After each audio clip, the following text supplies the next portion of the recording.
Nos anos 2000 era lançado o PlayStation 2, que até hoje é o videogame mais vendido de todos os tempos, chegando a alcançar a marca de 250 milhões de dólares em vendas no primeiro dia e acabando completamente com o único concorrente que existia na época, o Dreamcast. Essa grande explosão de vendas e revolução no mercado de games foi devido à mudança da leitura de mídia, gráficos incríveis e uma biblioteca de jogos invejável. Vamos combinar, né? O PlayStation 2 era muito versátil, pois além dos jogos, ele conseguia rodar filmes em DVDs, CDs de áudio e ainda rodava os jogos do PS1. Tudo isso em um só pacote. Imagina ouvir Calypso no PS2, né? O lançamento do PS2 foi um evento explosivo nas indústrias dos videogames. Em 4 de março de 2000, o console foi lançado no Japão e a demanda foi tão alta que as unidades iniciais esgotaram quase que imediatamente. Esse fenômeno se repetiu nos lançamentos da América do Norte em 26 de outubro de 2000 e também na Europa em 24 de novembro. As filas gigantes em frente às lojas, a cobertura da mídia, todo mundo louco para ter o lançamento mais aguardado e bem sucedido da história dos videogames. Uma das razões para o sucesso imediato do PS2 foi a sua capacidade técnica avançada. Equipado com um processador Emotion Engine e o gráfico Synthesizer, não sei nem falar isso, o console podia produzir gráficos com uma qualidade de realismo impressionante para a época, é claro, né? Além da tecnologia, o PS2 também revolucionou a forma como os jogos eram desenvolvidos e consumidos. A biblioteca de jogos do PS2 cresceu rapidamente para incluir cerca de 4.000 jogos, pegando todos os gêneros e gostos. Jogos como Final Fantasy, Metal Gear, GTA, e você claro que vai lembrar, o God of War do PS2 era o melhor do planeta Terra.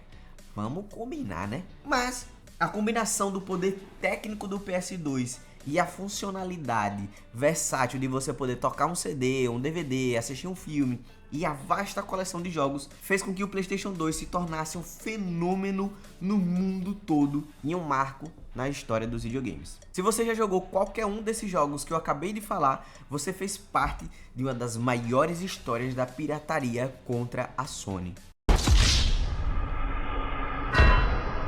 E é por isso que hoje nós vamos conhecer a história de como o PlayStation 2 foi desbloqueado. Quando você ligava seu PlayStation 2, aparecia uma imagem com o logo Matrix, e aquilo nada mais era do que um hack rodando no seu console.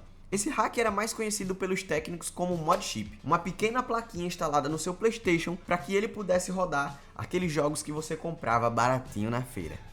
Se é que você me entende. O mod chip Matrix Infinity é considerado um dos mod chips mais avançados e versáteis para o PS2. Ele foi lançado em 2004 e rapidamente se tornou a escolha preferida tanto para os jogadores quanto para os técnicos, devido às suas funcionalidades inovadoras e facilidade no uso. O Matrix Infinity permitia que o PS2 rodasse cópias de jogos, jogos importados e até mesmo homebrews, que eram os programas que eram desenvolvidos pelos usuários ali naquela época. Mas nem sempre foi assim. No começo nós tivemos o lançamento do mod chip Neo 2.2, um dos primeiros disponíveis. O Neo 2.2 precisava do backup e jogos importados.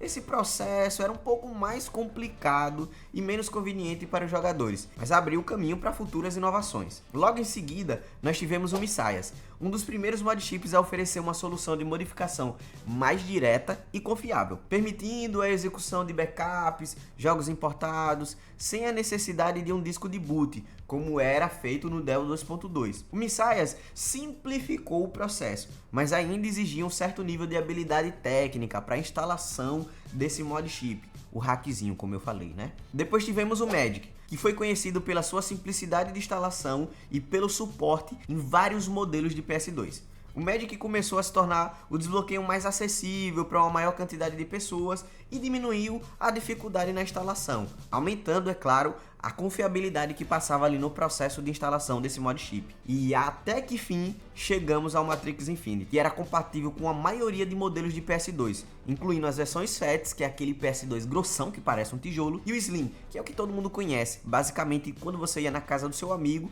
você sempre vinha o PS2 que era mais fininho. Por conta dessa compatibilidade, esse foi um dos fatores que contribuiu para que o mod chip do Matrix fosse o mais popular. Ele oferecia uma experiência quase que perfeita, além de todo o suporte e as funcionalidades necessárias para rodar os jogos piratas, ele também tinha todas as outras qualidades que os de cima teve, né? Mas eu não sei se você lembra, quando você levava o seu PS2 para desbloquear, se você já não comprou desbloqueado, é claro, o técnico avisava que você ia perder a garantia do seu PS2. Isso porque a instalação desse chip do Matrix Infinity, ele precisava soldar vários pontos de uma placa no seu PS2 para garantir que ele pudesse passar por toda essa instalação sem problema nenhum e conseguir rodar perfeitamente qualquer jogo que você colocasse. O desbloqueio do PS2 e a venda dos jogos na feirinha fez com que o videogame se tornasse parte da vida dos brasileiros. No Brasil, onde os jogos originais eram muito caros, a pirataria permitiu que um público muito mais amplo tivesse acesso aos jogos. O PS2 deixou de ser um luxo de poucas pessoas, se tornou um item comum em muitas casas. Além disso, o PS2 desbloqueado também incentivou o surgimento de lan houses e outros espaços onde todo mundo podia se reunir para jogar. Esses locais se tornou um ponto de encontro e fortalecimento para que você pudesse dar uma madeira no FIFA naquele seu amigo. Quer dizer, FIFA não, era bomba pet, meu irmão. Jogada é boa!